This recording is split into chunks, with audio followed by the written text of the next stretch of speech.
Hello, everybody, and welcome to The Beacons Are Lit, a Lord of the Rings podcast. I'm the host, Mike Marbach, and today I am joined by Matt Guerin. Hello. Stacey Lyons. Hello. And Kelly Conrad. Hello. Yes, the Fellowship has joined hands once again to guide you through the Two Towers. This is part 5 of likely 8 or so. And I do want to say before we jump into it, let us know you're listening. Go to iTunes and rate and review the podcast, or send an email to us at hello@xroadscomedy.com and let us know what you think of our show, what you think of the film, what you think of what you've seen of the Rings of Power television series to come, because we will be covering that, of course. So yeah, iTunes or anywhere else that receives a review for a podcast that you're listening to. I just want to know that there are people out there. All right. So with that said, we'll jump into The Two Towers, episode 5, part 5 for us. Now that we're done pleading for people to talk to Love us. Look, guys, it's been a lonely 2 years. Yeah. Doesn't even have to be positive. Just We'll take it. So I do think I might have garnered a listener. Hey. And if I may, I'd love to give him a shout out in case he makes it this far. My buddy I object. Cut this out. Oh, okay. This is an object situation. Sorry. I was sorry. Well, you know what? I won't do it. You may. You're right. You're right. I asked. I should not have. All right. I guess I won't give it a shout out. Was it your a friend's grandfather? No, it's my friend's my best friend's husband, who I guess is also my friend. So my friend Jordan. Not necessarily. If your best friend and her husband split up, would you still talk to this person? Uh-oh. I guess it depends on how is this how you decide if you're friends? Yes, exactly. Okay, this is how you know if you're friends with. If it was totally amicable and like 6 months down the line, no hard feelings, you see something, it reminds you of him. Do you shoot him a text, or do you just say bygones are bygones? The criteria. Wow. I feel like this is so much information for Jordan to hear if he were to listen to this.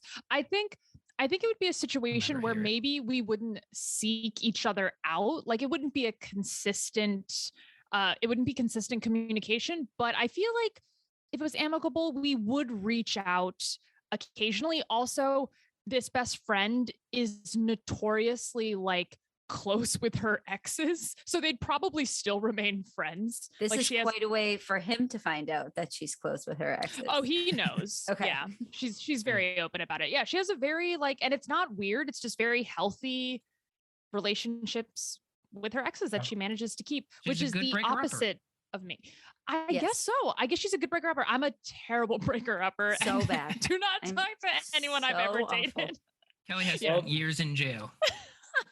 Jordan, how's that for a shout out? Not only did you get a shout out, but you got a breakdown of the intricacies and nuances of your friendship. Your friendship, which sounds like a legit friendship.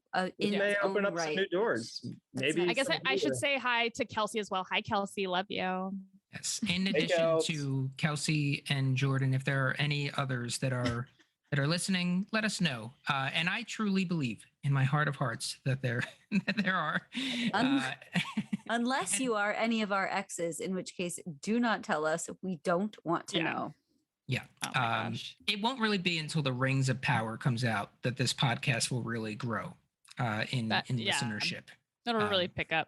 Yeah, this is all catalog stuff. When people plow through the Rings of Power episodes and they really enjoy it, they're going to go back to our catalog of episodes covering the films.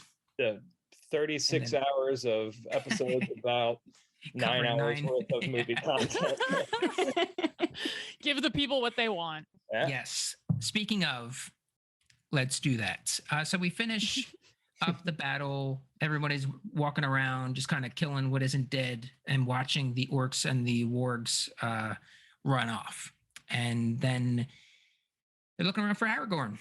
Where's Aragorn? And I think it's Legolas that goes up to, or who is it that goes up to the one orc and asks? Legolas, like, where is he? And then this is the one that gets me in the whole trilogy that is like the worst. It's the worst to me. It's the worst delivery. It is the worst line. It is the worst moment. And I still love it.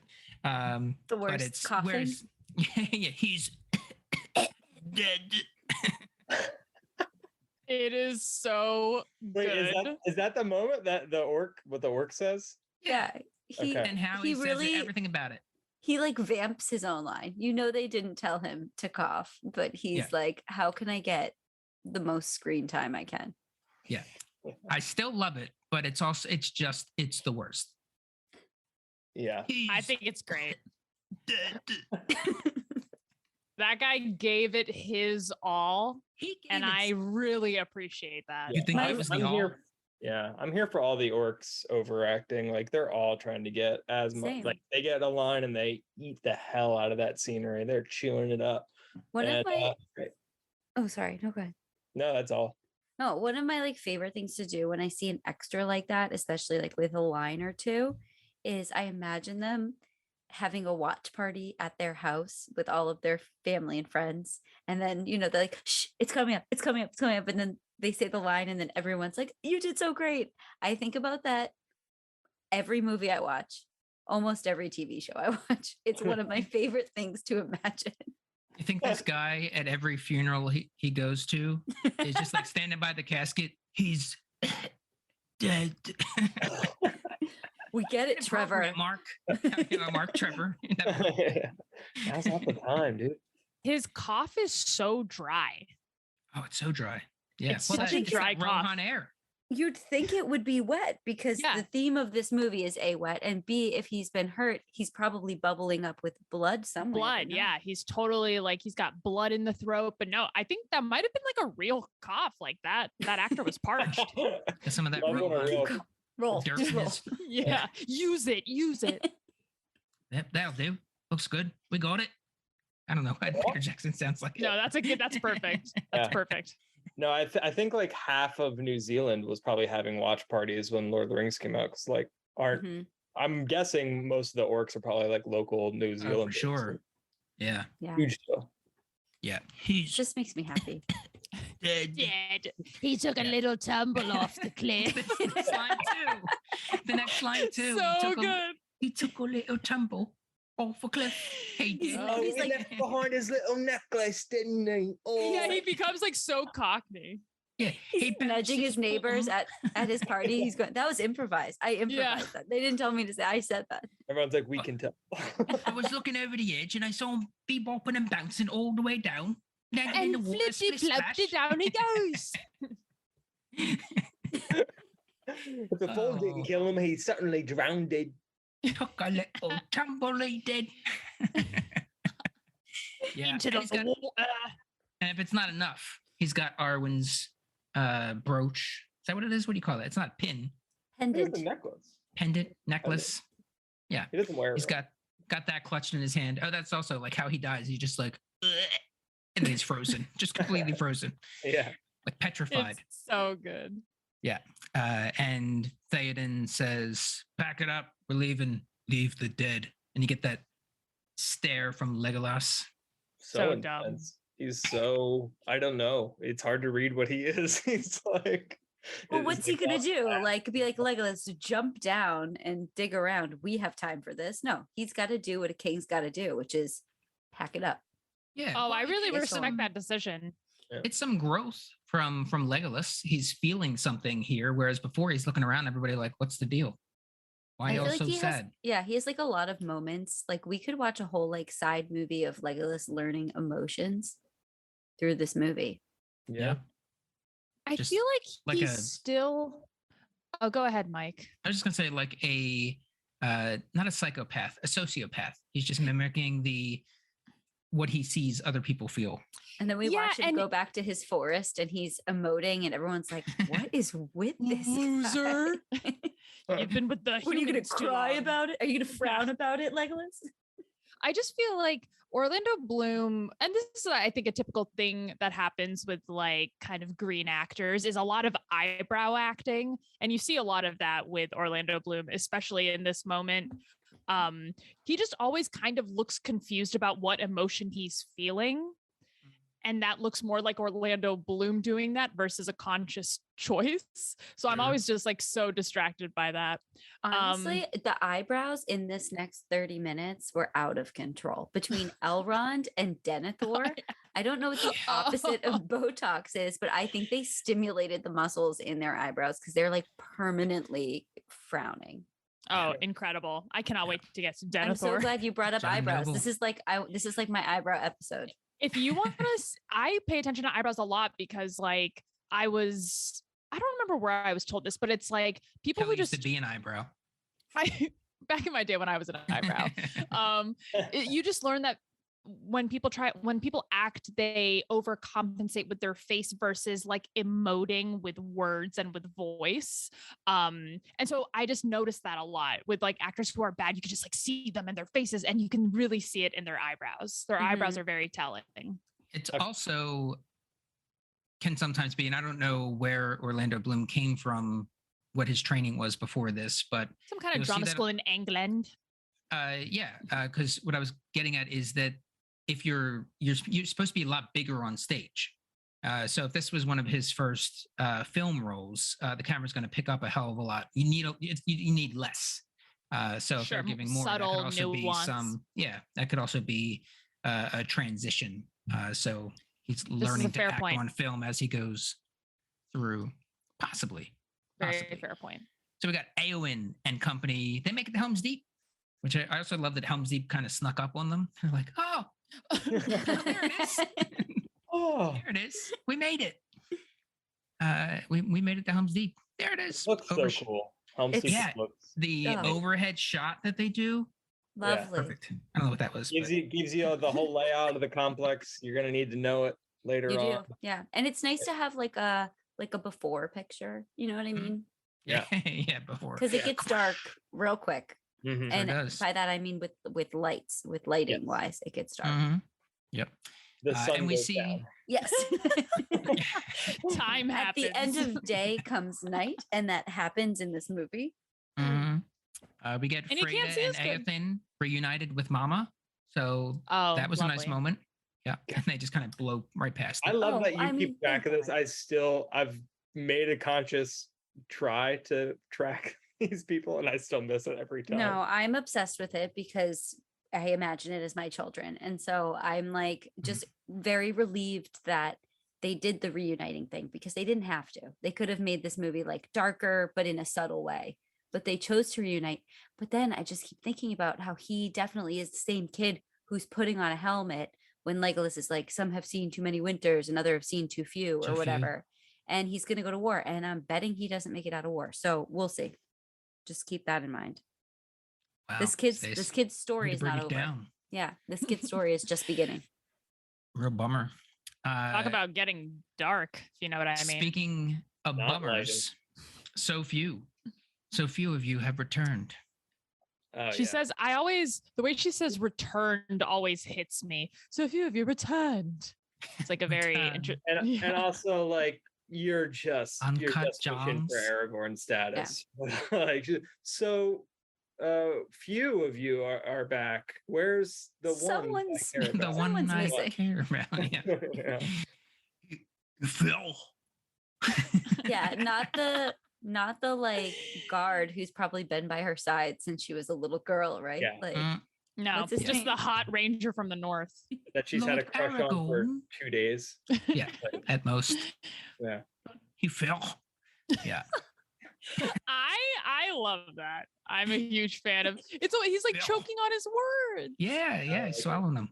But she doesn't know that he fell off of a cliff. It just sounds like he fell that he down. took a little tumble. Like he tripped and like they just left him.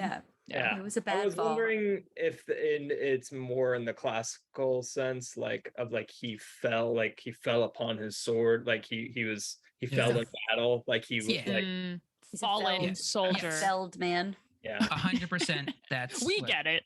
What he's going for there. It's too bad that that one orc bit the dust because they could have brought him back to break the news. Lord Aragorn, he's dead. He just does the same way each time. Just take him around Helm's Deep, just breaking the news each time. Yeah, love it. Yeah, so Aragorn has fallen. There's and not enough potatoes. No. There's like a couple barrels of taters. Yeah. Not a lot at all. Anyway. Continue. Yeah. We go to Isengard, the Tower of Wormtongue, and it's Wormtongue talking about the weakness of Helm's Deep, saying that there's, what is little more than a drain, and how can fire undo stone? And then that beautiful moment of comedy as he leans toward it with his candle, and Saruman just gives him a look that could kill. Yeah. Saruman is so annoyed that Grima is here. I know. He cannot stand it. Yeah.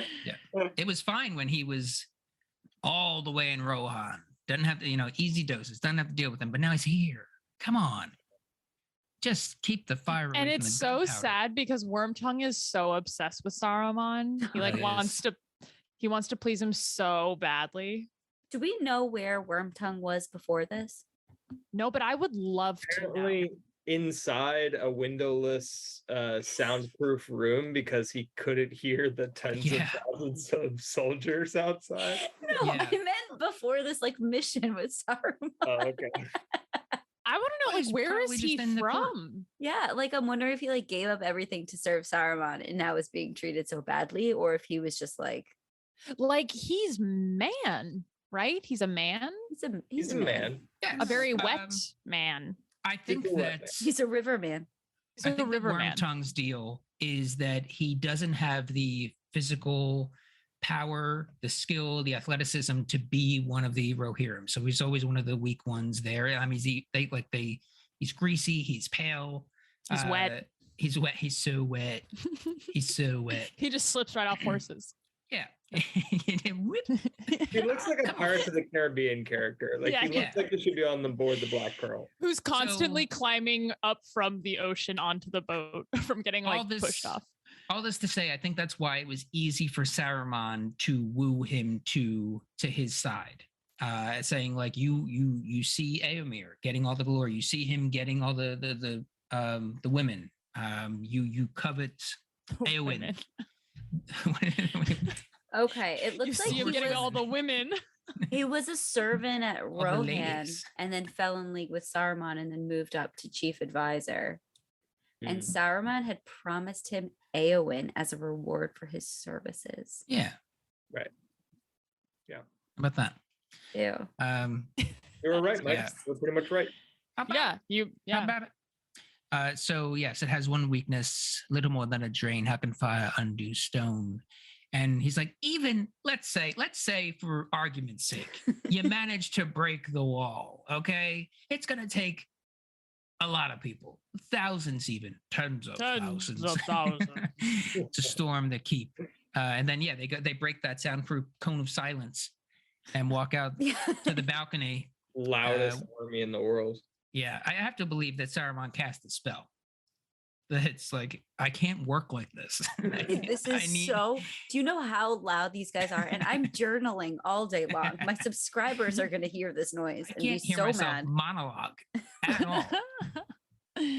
So they go out there and you see that one tear come down. He's holding his candle out and it's gone out, and it's all I can look at in that whole scene. I always think when an actor cries, I always wonder, did they have help beforehand, an eyedropper, or is that them actually crying? Because sometimes they edit in weird ways that make it seem like they had help. This looks like pure Brad Dourif talent, just single tear emoting. Well, he is the wettest man. Yeah, so. He is the world's wettest man. A bead of sweat that just rolled all the way. Got caught in his eye. Oh, that's stingy. I could have rolled around a wrinkle or something. Maybe the sweat caused him to tear. There it is. Who knows what that was like? Together. He's using every drop of sweat. Not a drop of sweat's going to waste on Brad Dourif. No, sir. So the march to Helm's Deep is about to begin. We march to Helm's Deep. To war! And Wormtongue lets out that single tear. No dawn for men. And then they're on the march. Yep. I do love Brad Dourif's reaction. I think it's like so great. This scene is so good. What It moves. have It's pithy. It's got humor. It's got drama. The scene it makes is so you good. so hyped to go see some action. But we got a long way. We're gonna see some. We're gonna get real ephemeral back in Rivendell for a long time, and we're not gonna get. We're still not gonna get that battle in this episode. No. But you're like, yes, let's go. Nope. A little taste of battle. Yeah, and we cut to Aragorn floating downriver, and it's the clearest water of all time. So clear and clean. Amazing. Mm-hmm. Yep. We get Arwen waking him up by the grace of the Valar. May the grace of the Valar protect you. And then we get Brago, who he has released. Woo! Released with his bridle on. Who fucked that up? Yeah. Good luck with this, horse. Yeah. What a dipshit move. Also, Aragorn had his sword with him too. I'd have to go back and watch again. Like he sheathed his sword on the way down. He's good. It's the opposite of Gandalf pulling it out to fight the Balrog. Yeah, I don't know. He may have sheathed it when he was running after. I don't know. Anywho. I like that he was like perfectly on his back though too, just like floating. So so majestic. I love this movie so much, and I freaking hate this whole thing. This whole GD thing is not for me. Arwen and Elrond. Just don't do it. Just cut it out. The movie would be better. We got Arwen and Elrond, and he's just basically like, so we're leaving. Are you coming or what? And then they just go back and forth. He's not coming back. He will die. We get that image of the funeral. The deepest lines I've ever seen in my life, and in someone's eyebrows. Yeah. We have that image of Aragorn's funeral, which, it's a good looking corpse. Looking good. The whole point being that he's going to pass an old age. He's going to die eventually, even though he's a member of Dunedain clan who have been blessed with long life. We know that. But how much more time could he possibly have for someone who is more or less eternal? There's nothing for you here, only death. So they pack up and head out. Then we get a little Galadriel. Couple thoughts. What do you got? What kind? Yeah. That, first of all, that's beautiful. It's just beautiful imagery. Second of all, I'm pretty sure elves can die from that's what I was thinking, or from a broken heart. So if Aragorn dies, she's dead, and that's okay. I mean, that's a nice life.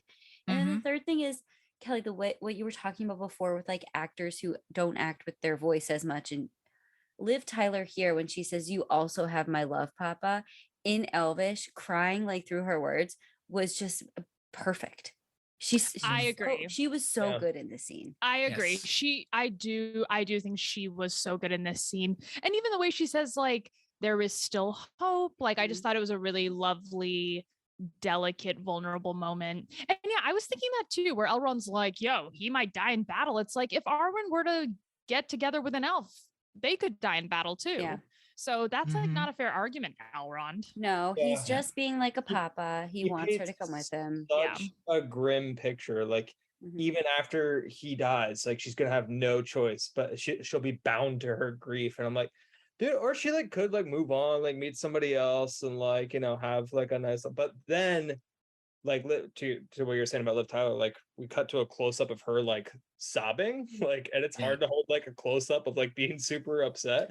And I'm like, oh, everything he's saying is true, and she knows it, and she's super sad about it. But that's not gonna maybe stop her. No, it was it's such a conflict, and it's lovely, and I like kind of like watching it play out, even with it interrupting the action of the movie. Yeah. I think I'm glad they brought Liv Tyler in for this movie. It was just so nice. Yeah. Agreed. Yeah, she was quite good for it. Then we go to Galadriel, who is more or less breaking down, recapping, just resetting the stage for everybody, monologuing about what's going on. Her coming back kind of felt like a, hey, fan favorite of movie one. Like, let's bring her back. Remember me? Yeah, those through lines, I guess. And she does like be like, has to restate the stakes of like men have yet they only need to reach out and grab the ring and take it for their own. It's like, yeah, we know. We're keeping the ring. The ring bearer, Frodo has now realized that this quest will claim his life. It is the risk we all took in the hands of men who are so easily seduced. The time of the elves is over. And then she's leading Elrond here to action, more or less, and make a decision. The time of the elves is over. Do we leave Middle Earth to its fate? Do we let them stand alone? And she's like, do we, Elrond? Tell me, do we? Do we, Elrond? Tell me. I want to know. Oh, we got De Niro here. I want to know. Leave your best friends. Yeah, tell me. Leave humans. We're gonna give him a little help, right? Yeah, a little bit. Yeah. Is that your De Niro, Matt? Yeah. Is that what we're gonna do? Is that what we're gonna do? Droop your mouth, huh? It's gotta be a droop your mouth. It's gotta be like. So we're just gonna leave them behind, huh? We're just gonna leave them all behind. All your friends, all your best friends, we're just gonna leave them behind. Okay, Why'd great. you do it? Why'd you do it? But it's Getting a bit of Pacino in these as well. It's a nice conflation. 2 degrees from each other voice wise. This is true. Al Pacino, Robert De Niro, even somewhere in between both of those is a James Gandolfini, Joe Pesci. So there's a lot. So I think it's understandable. Then we go to Faramir talking to his lieutenant, talking strategy, talking how we're going to win this war, what's going on here. No, they're not. Real quick, they're not. They're not talking strategy, and they're not talking about how they're going to win this war. They're tapping places on a map that they should all be familiar with over and over. That's all they're doing. I appreciate the hell out of it. We needed a good map scene. You're reading the books. I'm flipping to the maps a lot. We need to lay the land It's here. true. I'm just watching it and I'm like, this is not. And I will say, it really reminds us that physical maps are so lovely because you have to point to them and you have to like touch the place, and you kind of want to give it like a double tap to be like, yes, this is the location. You can't do that anymore on these devices. No, so I appreciate it. You get a zoom in and a zoom out. No, I want to tap. I want to tap the map. I want to tap where I'm going. It's a nice map. The map. It's truly a nice map. Tap the map. Sounds like an improv game. It's perfect cartography. The map. It's not working. I don't know what's going on. I don't know. Did you ruin my map? Did you tap the map? Did you ruin my map? Did you tap the map, Fokker? Okay, so to Kelly's or to Stacy's point, there's a little strat. Here, going through some cartography here. He's talking about. He mentions Rohan. He's like, word is that this happened over in Rohan. We have Osgiliath, but they're coming from over here. They're coming over here. Gondor's in the middle. He's going to strike soon, and he does. So there's some not strategy so much because what we're going to do. That's not strategy. That's just recapping. It's not strategy in the what are we going to do about it type of strategy so much as it's the enemy strategy. If you're a war man or woman or person out there, and war person, if you understand strategy, contact us and let us know if you think that this is strategy. Yeah. Are there any war people out there? War people. What's the word I'm thinking of? Soldier? No. Strategist. If you're a strategist. A war strategist? A war strategist. Officer? That would be general. All right. Moving on to what are we moving on to? Yeah. So they are at the map. Gondor is in the middle. Sam and Frodo are put out there unhooded, and he says, if they are not spies, then who are you? I do like this moment. We are hobbits of the Shire. This is him. This is Samwise Gamgee, his bodyguard. He's Gardener. Aww. Little That's look. so sweet. Yeah. They ask about Gollum, and Frodo lies. He mentions the fellowship, which then captures Faramir's attention, and kind of he starts buying into what they're talking about. We set out from Rivendell with a mission, and there was an elf, a man, and a dwarf, and the man and another man, Faramir. Yeah, and this other man was the captain of Gondor. Boromir, then you know that he's dead. Which this is the first time Dead. Would have been perfect. Perfect. And they do. He breaks the news to them. So Frodo didn't know. And Sam didn't know. So how? You do forget that they don't know. It's weird that Faramir knows because his horn was broken, and that's. But more than that plus a feeling. That plus a feeling is all he's got. Well, I think that I buy it. And that because there's a magicalness to things in this world. We see like a weird like heart vision, I'll call it, of him seeing Boromir on the boat dead. Yeah. I buy it. I just don't buy it. Yeah. It's so often in this movie how often have you even quote unquote seen someone die and they haven't been dead, you know? For me, I gotta see a body. Show me the body. Show me a body. Horn washed up on the riverbank. It was cloven in two. He then reveals that he is his brother, Boromir's brother. And then we have that flashback dream. Boromir's there, and it's the first appearance of Denathor. Because Osgiliath has been reclaimed, never to fall into the enemy hands again.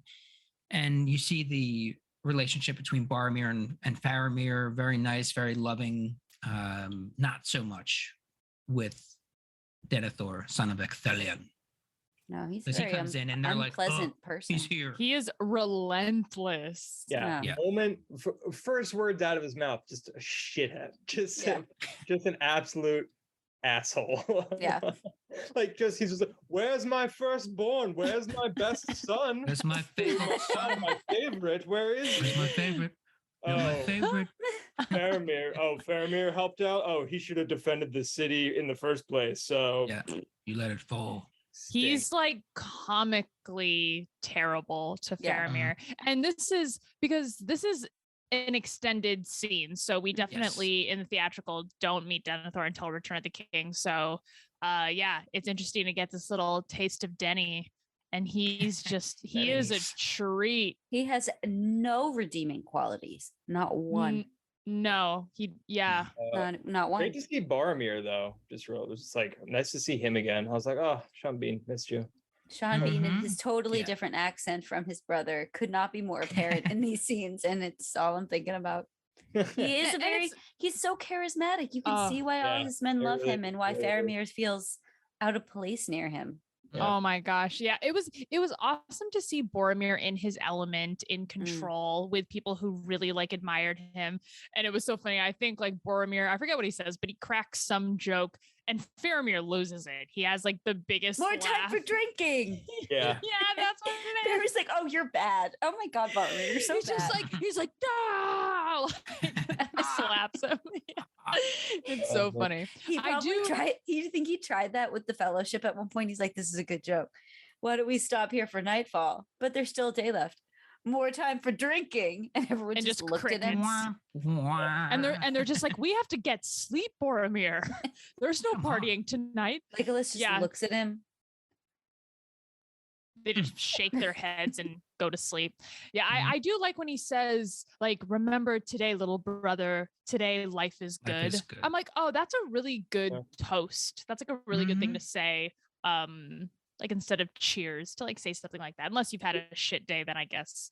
This flashback also does a lot to endear you a little bit, maybe to Faramir, who in the theatrical cut is just kind of you're in the way. Who are you? You're just Boromir's shitty little brother. Get out of here until he kind of redeems himself. But, are you Denathor? What are you? Yeah, what's up, Matt? From the perspective, you're come on, you're holding up Frodo. You're holding him hostage. You're he's almost a bad guy, Trying to take the ring. And he's the worst little brother. He just.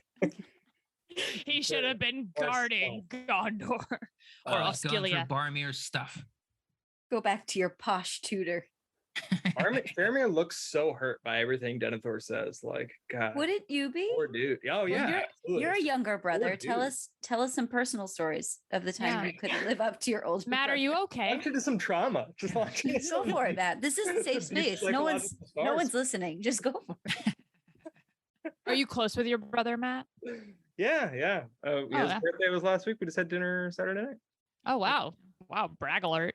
That's awesome. Sorry. This wasn't even, I mean, sorry you asked. On top of all of that Denathor is doing, he's doing it in public. Like around other people. So other people are seeing him be treated like this. Yeah. And now Faramir is captain. All these people have to listen to him, and they all probably think, man, your dad hates you. Mm-hmm. Yeah. It's so shamey. And so that lives with you forever. When he says to Boromir in the private little cove moment, when he's like, don't lecture me about Faramir's qualities. I know them and they are few. Like yeah. God. And then he just moves right on. Like, I don't even want to talk about Faramir anymore. Let's talk about something more important. And Faramir, you just imagine him standing there like. I forget. Is it known why Denathor doesn't like Faramir? Did he like kill his wife during childbirth or something? Like, I forget. I feel like there's got to be a reason. Like there's got to be something like that. And then I'll look him up on Wikipedia. That's what I'm here for. I'm not sure. Stacey, you're such a fast researcher. yeah. Going through like Gandalf. I know, right? Well, not like Gandalf. That took years. Am I right? Zinger. You are right. Good one. Pass that on to We're like Gandalf the slow. Am I right? Gandalf the fool. This is an interesting fun fact. Long after completing The Lord of the Rings, Tolkien wrote that out of all of his characters, Faramir resembled the author most, and that he had deliberately bestowed upon the character several traits of his own. Ooh. How about that? You know what? I do look like Faramir. She died when Faramir was 5. And after her death, Denethor became very cold and detached. Yeah. Sounds about right. That's fair. Yeah. One of the last things in this little flashback is Boromir heading off to the Council of Elrond, taking that one last look, what would be his last look, around at Gondor, looking up the flag, looking around, Faramir looking off at him. And then he dies. He's dead. Then we go back to Black Lung. Gollum is swimming around in the forbidden pool, which carries the penalty of death. How about that? So they threaten to kill him. There should be a sign up, right? Yeah. There should be a sign up. It's a little secret hideout for him. So you don't want to put a no swimming sign up. It's fair. I love that Gollum's just singing. Yeah. Having the best time. Hey everyone, I'm here. Can you do the song? Can you do the song? So juicy sweet. Something like that, right? Perfect. So they threaten to kill Sam and Frodo, and then it's like, no, I know him. I'm bound to him. So they go down to him. What a weird Frodo. I'm bound to him. And him to me. Ooh, do we want some like fan fiction with Gollum and Frodo? Ooh. I'd read it. For anybody that's listening, send it in. Somebody does. Some freak out there definitely wants exists. Yeah. It exists, most definitely. Yeah. And then I'm bound to him. And he's like, let me go down to him. He goes down to him, and Gollum is just like, he's like, come here, Gollum. Yeah, come here. And he's like, we have to go now. Like, you sure about that? Oh, we really got to go. Frodo's a terrible actor. Like, he is not selling. He really is. Yeah, he's like, just a little bit more. But how good is Elijah Wood pretending to be a bad actor? With Frodo, amazing. Right? I mean, amazing. Yeah. Fantastic. So Gollum comes out, very suspicious, and they grab him. And they start kicking the shit out of him. They're so neat. Just tie him up. I don't get it. They're such dicks. Well, I guess if the alternative was killing him, maybe this is the alternative is just taking him prisoner. Well, hey, you don't go into the forbidden pool and walk away unkick the shit out of. Okay. Well, seemingly to these people. It is unfortunate because it's like, yeah, Gollum is a freak and he's annoying and he looks weird. Yeah, it's a little monster. It's sad that because of that, people think it's okay to like mistreat him so much more than anyone else. And that is sad. That is sad. Yeah. Yep. Faramir questions him, and that's Oh, then he has what was that, happening? like, Oh, he has the Gollum he's comes slipping. back. Yes, he's Yeah. slipping between Gollum Oh. and Smeagol there. Master is our friend. Master betrayed us. Filthy little hobbits. What is it? What are you talking about? My precious. Oh, that's so scary. Yeah. I also What a scene. I really love that he says Trixie instead of like I like that word. Like Mhm. I told you he was Trixie. More fun than tricky. It's I just also more love fun. hobbitses. He Hobbitses. over pluralizes it. Yeah, It's great. Great move. He loves his S's. He sure does. Does it? And Sam is trying to get Frodo to leave. Hey, just put the ring on. Just put the ring on, slip right around them. You'll be fine. And Frodo, in and out. in and out. Bada bing, bada boom. He does it. He starts recognizing like what the ring is really doing to him. He's like, if I put it on, I'm fucking done, man. I'm fucking done, man. If I put this on, I'm done. It's over for me, and this trip is kaput. So the ring is it's taken me, Sam. If I put it on, he'll find me. Faramir overhears the whole thing, and he's like, oh, okay. I see what's going on here now. You have to wake up pretty early in the morning to get something past old Faramir here. And then immediately he's like tempted. Like instantly. He's like, He hears Frodo in like the most despair moment he's ever been in his life. And he's like, this sounds good. I want this. Yeah. So it's a chance for Faramir, Captain of Gondor, to show his quality. So even in this moment, he's like, I'm going to please my dad. Yeah. Oh, God, the worst. And he wasn't even like going to be greedy and think about taking it for himself. He's like, I'm going to show my quality. I'm going to take it back to Gondor. Yeah. This is generational trauma. This is what all the new Disney movies are about. Mm-hmm. Wait, am I wrong, guys? Isn't the like a lot of the stuff about Faramir's like Denathor relationship, isn't that movie invented? I don't think that was like in the books that much. So I'd be curious to see how much Tolkien, just going back to Tolkien being like, I'm the most like Faramir, because I think in the book Faramir was just like pretty straightforward dude. Like I mean, Denathor definitely favored Boromir. It says, among other things, Faramir displeased his father in that he welcomed the wizard Gandalf, who occasionally visited Minas Tirith. Being eager for knowledge, Faramir learned much from Gandalf about the history of the realm and blah, blah, blah. It just kind of seems like Faramir was more bookish and like Denethor. I think they really like plussed it up in the movie. They're like, oh, his dad doesn't like him. Great. Plussed it up. Yeah, and I'm fine with it. I like it all.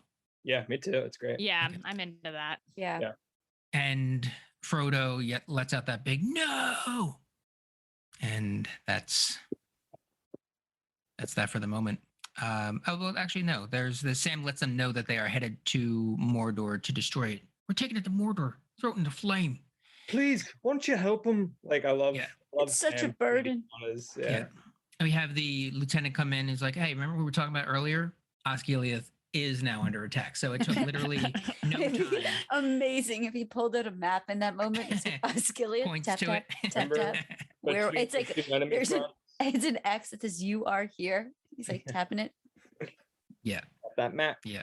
Which means it's really only been reclaimed for a few months at most at this point. Yeah. So how safe really was it? And Faramir's not even there. Well, I don't know how close they are to. This is like one of their hideouts that I had read for those Gondorian rangers, but I don't know how close to Osgiliath they are. I wish we had a map. Wish we had a map to look at that. I know we have the internet, he found out his brother was dead less than a week ago too. He is reeling right now. That's a shock, you know. Yeah, we have to take the ring to Mordor to destroy it. Something. And then he thinks about it for a second. He's like, the ring will go to Gondor. Yeah. And that's where we're stopping.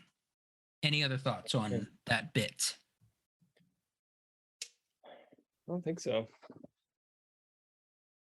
I guess I will say that I never really believed, and again, I didn't know what happened in the books. I never really believed as a viewer that the ring was going to go to Gondor.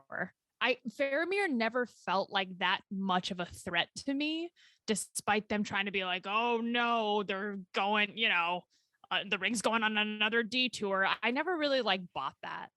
Yeah. Yeah, you just knew it either was gonna, if he took it, it wasn't gonna go well for him. Or like, it's like not, Frodo and Sam are gonna get the ring at the end of this movie. You know, they have to keep going.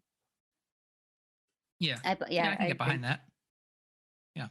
But it was annoying. I will agree with Matt. It was definitely annoying being like, come on, like time is of the essence. Don't you know what they've been through? Yeah. Like your brother trusted him. Shut up. You love your brother. Trust them. Go, let him go, you know? Mm-hmm. Yeah. Well, all he has in his head is pleasing his dad right now.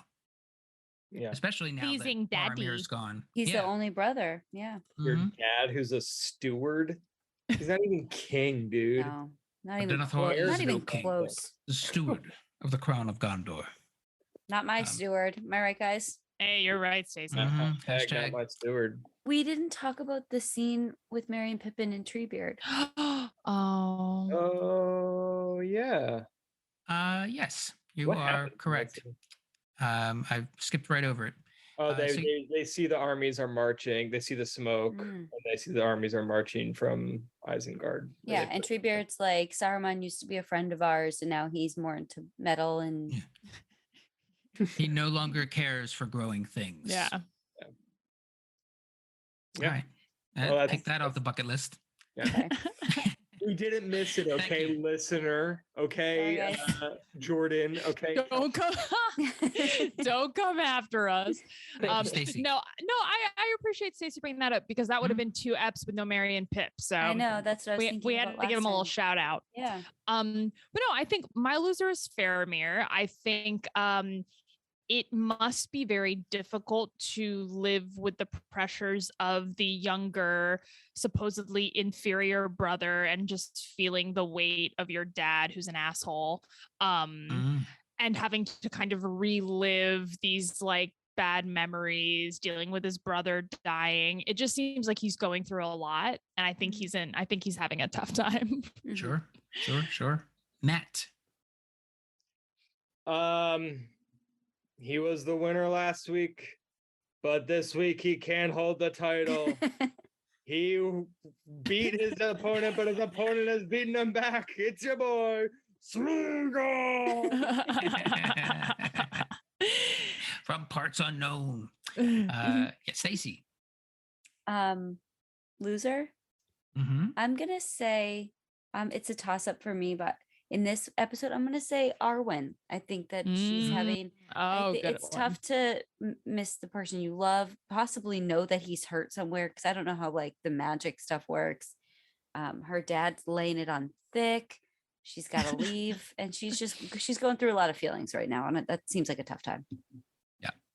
My loser is Gremil Wormtongue, because he is seeing the error of his ways here, and that the full force of Isengard is about to come knocking on Helm's Deep's door. Knocking on Helm's Deep's door. My other toss-up choice I just want to say was Eowyn. I feel like she's same, but she keeps being a loser and a winner for me, so I wanted to change it up.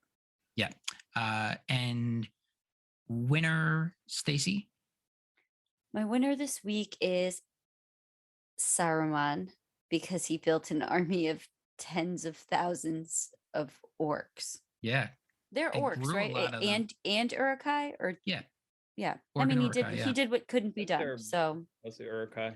Yeah, he built a bomb. He built an army. He's set to go. Matt. Gosh, that was truly the only winner I could think of. So, could be Boromir. It's just nice to have him back. He's alive again. That's a win. Boromir?